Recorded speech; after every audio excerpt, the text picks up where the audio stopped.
গতকাল বৃহস্পতিবার কুরবানির ঈদ ছিল। তো দেখো আমি এখানে রুটি করছি আর সেমাই রুটি অর্ধেকটা হয়ে গেছে, রুটি একটুখানি বাকি ছিল। এবার যেহেতু আমার শরীরটা একটু খারাপ, অসুস্থ, তাই একটু ঘুম থেকে উঠতেও দেরি হয়ে গেছে, তাই সব কিছু করতেও অনেকটাই দেরি হয়ে গেছে। আর আমাদের ওখানে নামাজের টাইম ছিল ৭টার সময়। আর এই যে দেখো আমার হাজব্যান্ড আর আমার বড় ছেলে বেরিয়ে গেছে। সো হ্যালো এভরিওয়ান, আসসালামু আলাইকুম সবাইকে। কেমন আছো তোমরা সবাই? আশা করছি সবাই খুব ভালো আছো। এটা হলো পরের দিন শুক্রবার। আজ ছিল আমার বোনের বাড়ি থেকে নিমন্ত্রণ। অনেকদিন তো যাওয়া হয় না, আর আমার সোনা মাম্মামটাকে দেখাও হয়নি, তাই আজকে আমরা সকলে মিলে সকালবেলা চলে যাচ্ছি। দুপুরের খাওয়া দাওয়াটা ওখানেই করব, তারপরে সারাটা দিন থেকে অনেকটা মজা করে অনেকটা সময় কাটিয়ে আমরা আসব। আর এই যে দেখো বন্ধুরা, এই যে আমাদের বাড়ির সামনেটার, আমাদের বাড়ির ভিডিও তো কখনো দেখানো হয়নি, তখন বাড়ির সামনেটা আমাদের ঠিক এরকম লাগে দেখতে।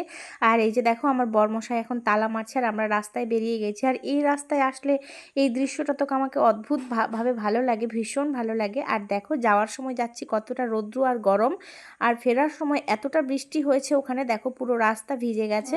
আর এই যে দেখো চারিদিক কীরকম কাদার। এই যে দেখো এইটাই দেখানোর জন্য ভিডিওটা করলাম। এখানে একটা পানের বরজ আছে। তো কেমন লাগলো ভিডিওটা কমেন্টে জানাবে।